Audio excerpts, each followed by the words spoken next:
Hello audience, my name is Dalton Mortimer and I am the Authenticator, and welcome back to A Mystic's Vlogs, a show where we take a relatively serious look at media with explicit fantastical or supernatural elements through a magical, mystical, mythological, folkloric, paranormal, or occultic lens. And this week's Legends of Tomorrow episode might actually be the very first good episode of Legends of Tomorrow that I've technically covered. Hooray!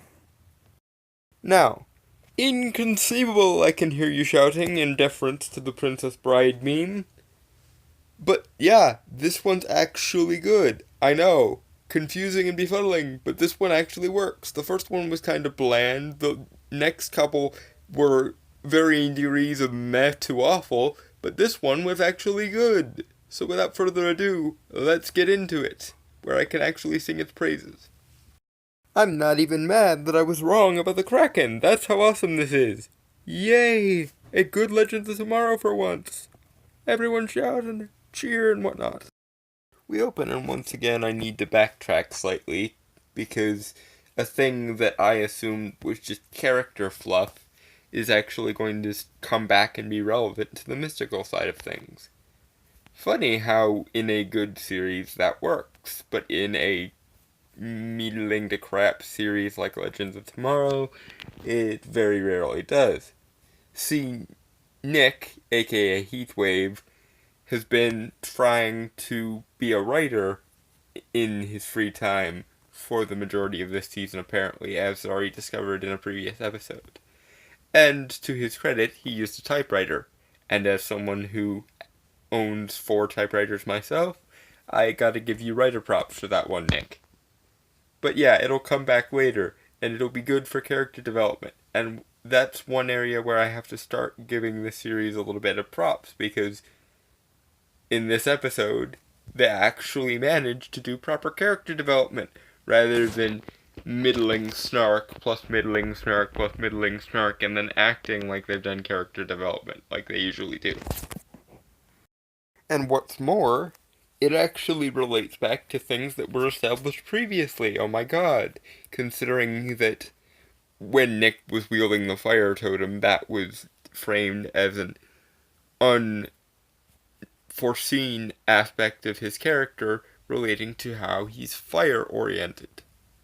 And in this case, I suppose, if we're being charitable, we could call this an extension of that, being the creative fires of inspiration, as it were.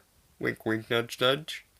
Maybe I'm just reading a little bit too much into it, but it does seem to once again call back a bit that Nick is unforeseeably drawn to magics surrounding the creation of metaphorical or literal flames, and no one seemed to think of this beforehand for some reason, because, I don't know, incompetency? Oh well. The episode proper begins in either the very late 1940s or the very early 1950s. I don't recall them ever saying, but it is actually relevant to where we are positioned in the plot of the episode. So, sloppy plotting. I didn't say the episode was perfect, I just said it was good. But I'm willing to say probably either 48, 49, or 50 would be my guess. With the production of a Japanese monster movie. When an actual monster shows up, hence the plot.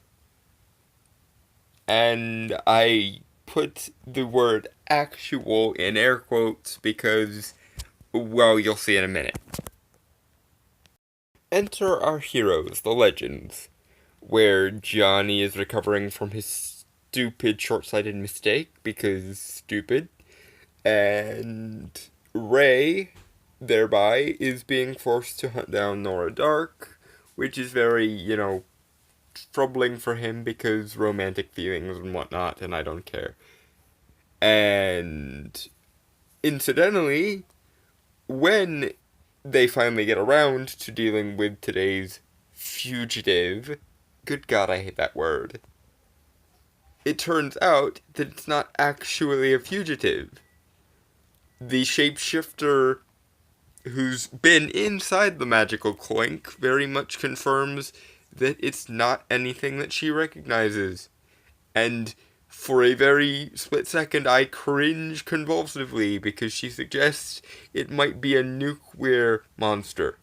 It doesn't work for the kaiju genre, it should not work here, and thank goodness it doesn't. Even though on a regular episode it probably would have, and I would be vomiting uncontrollably. On that note, now seems like as good a time as any to talk about new Shapeshifter character who can't shapeshift. She's fine. I wish she would teeter a little bit less on the edge of the social justice thing, because, well, she talks about the fugitives kind of in the same way as a lot of social justice types talk about, like, immigration and borders and whatnot. So, yeah, I would really prefer to do without that. But I can't really hold it against her because, like I said, it does teeter on the edge of it. And it's not beyond the point where I can stomach it. So, meh. Back onto things I can give something resembling a fuck about. The reason why the fugitive this time is not a fugitive is because the particular MacGuffin of this week is a magical notebook that is linked and associated with the Celtic goddess Brigid. And I'm fine with this, although I see no reason why it's a historical anachronism if it's not a fugitive, and I find it kind of laughable to think the notion that a book counts as a fugitive, because a book? Really? I mean, beings, certainly, that I can understand. Like, if Brigid herself was the fugitive, that would make a certain amount of sense, but as far as we're aware, it's just the book, so apparently certain books got shoved into the interdimensional clink as well. Okay? The book needed to spend a little time in the interdimensional cooler. Alright. I never said the episode was perfect. All I said it was that it was good. And on that note, I guess I need to go through the lengthy and rather contrived process of explaining the intricacies of narrative magic. So, here we go. The basic, if you want to call it that, gist of narrative magic is that ideas exist on an energetic level, interdimensionally, sort of as energy constructs. And if you magically filter this energy and bolster it enough with other energies, you can take an idea and bring it into material or other kind of reality. The problem is that narrative magic is usually both highly precise, highly complicated, and requires an almost stupid level of power. It's a little bit easier in cases like this, because of course a god, if anyone is going to have a stupid level of power, it's likely going to be a god. And Brigid is the goddess of inspiration, among other things, in the Celtic mythos. Therefore, if anyone is going to have a book that is capable of the highly intricate magical calculations involved in narrative magic and realization, it's probably going to be a goddess like Brigid. And so I'm mostly fine with this. What does this have to do with the rest of the episode? Simple. Remember that book that I mentioned? Apparently, person who was traumatized by Hiroshima and Nagasaki in Japan found this book, and it inspired him as a creative type to dream up the monster of the week, who is named Tagumo. And because Brigid apparently wasn't thinking in terms of what if someone with a tragic backstory or tragic inclinations finds this book, she made it so that anything written in the book happened in actuality, and thus, basically, in order to deal with his trauma of being at Hiroshima and Nagasaki, he creates a monster to excise those emotions and give himself catharsis. Unfortunately, that caused the thing to exist in real life, and now we're all fucked. So joy! But I do have some positive things to say about this. Yay. Because this, more than anything, is what makes this episode good. They play this 100% straight. But more importantly, they play it 100% straight without the social justice nonsense. There's no Western culture bad or white culture bad in this episode. And even if there were loose sort of implications of it, it's sort of either intentionally or unintentionally canceled out by the fact that the whole reason this guy was able to get his catharsis is because of, the magics of the Celtic goddess.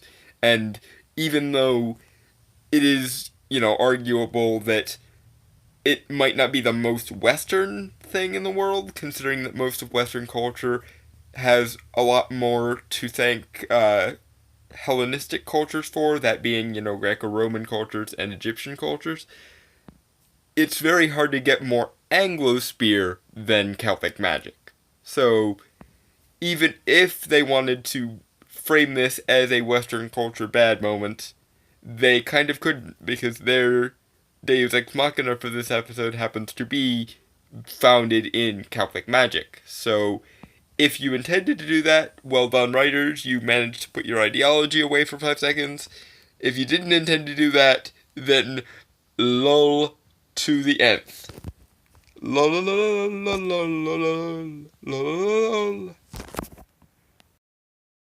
At this point, there's something of a lull in the A-plot, not to be confused with a lull, which is what I just got done doing.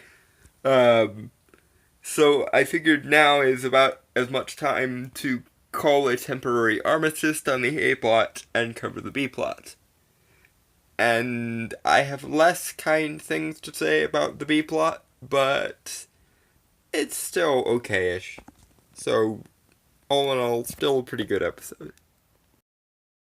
The B-plot, such as it is essentially that several of the monsters the team has been dealing with got shipped off to the Time Bureau rather than sent to Hell, which confuses me as they were doing these one at a time, but okay, a bunch of these happened off screen apparently. And rather inconveniently interrupt the Thanksgiving festivities, because yes, of course, this is the Thanksgiving episode, given that it happened on the week of Thanksgiving, and fine. Which, incidentally, this just occurred to me. The Fairy Godmother episode from a couple weeks ago was the one that happened right around Halloween, so why in all the fuck did they not do a Halloween episode, given that they had John fucking Constantine on the payroll at the time, and, magic-oriented season? No? No? Okay.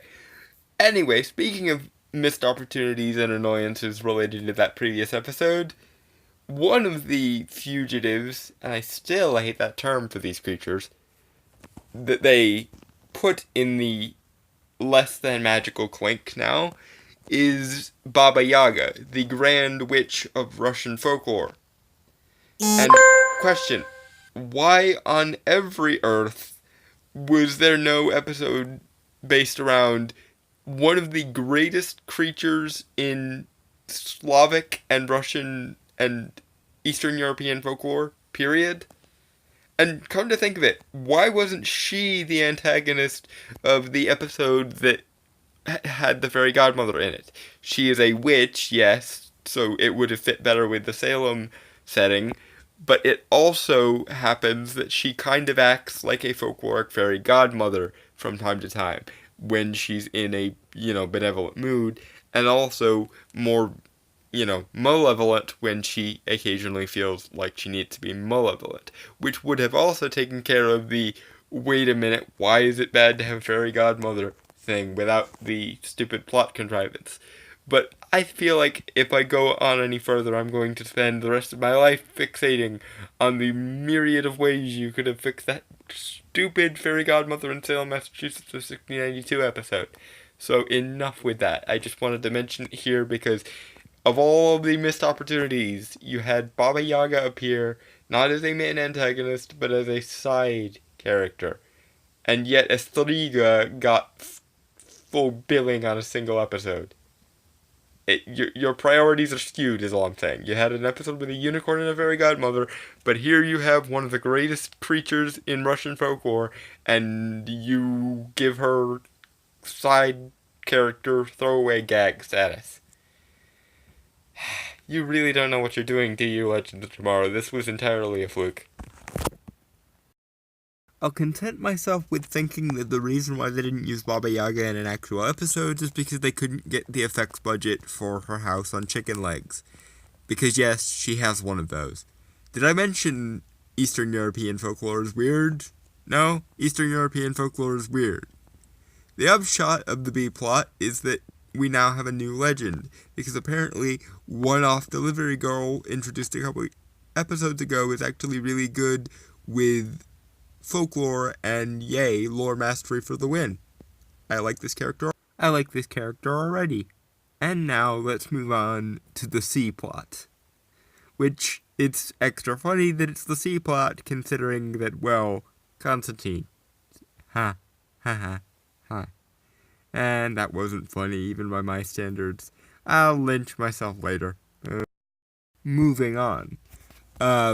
After Ray literally white knights for Nora Dark because she's at a Renaissance fair working as a cook, because apparently you can take the sorceress ambiance away from the girl, but you can't take the girl out of the sorceress ambiance. Not that I can say that I wouldn't be doing something similar in the event that I was kept away from magic on a regular basis, so fair enough, I guess. She, is all cagey about using her magic again because, well, she was raised by a demonic cult and Damien freaking dark, so she's a little worried that her magic can only be dark and doesn't want to give in to using it again. And I relate to this slightly, and then we're moving on. And, I can give her credit for this because, again, raised by a demonic cult and Damien freaking dark, so social skills and ability to think rationally, probably not going to be the greatest things in the world.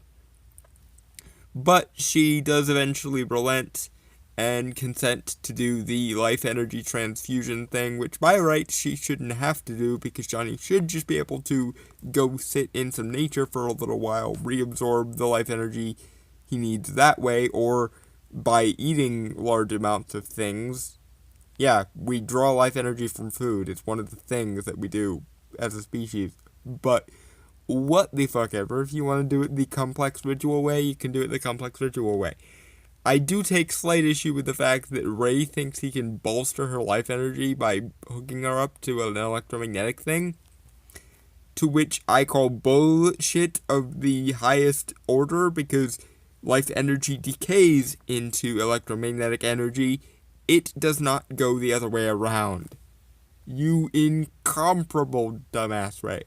However, I will give them this slight relent on my ranting, because it is possible that because she hasn't used her magic in a while at this point, she's built up a bunch of extra, and so she only uses Ray's little gimmick as a means to bolster her self-confidence, and it doesn't actually directly translate into life energy. So I will give them this. I will say that Nora's magic is stronger than she thinks, and that because she hasn't used it in a while, she can give a little bit of her excess life energy to Johnny, and he'll be fine.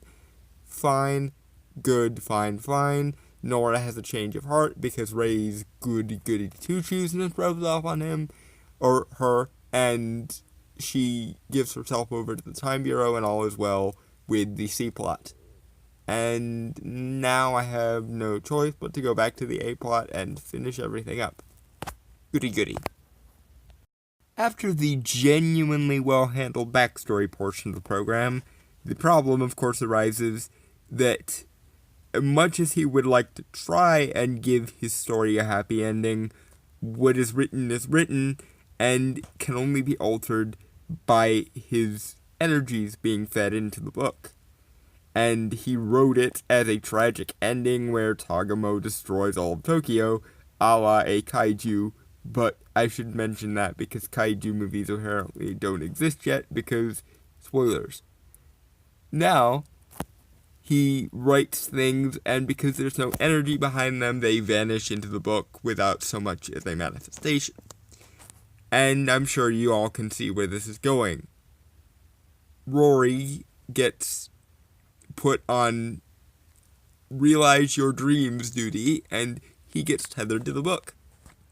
Now, where I thought this was going to go was slightly different when I first watched this. Where I would have had it go is have Johnny draw the excess life energy he needs from the creature and have it vanish that way, because of course, if the energy no longer exists to sustain the creature would just vanish.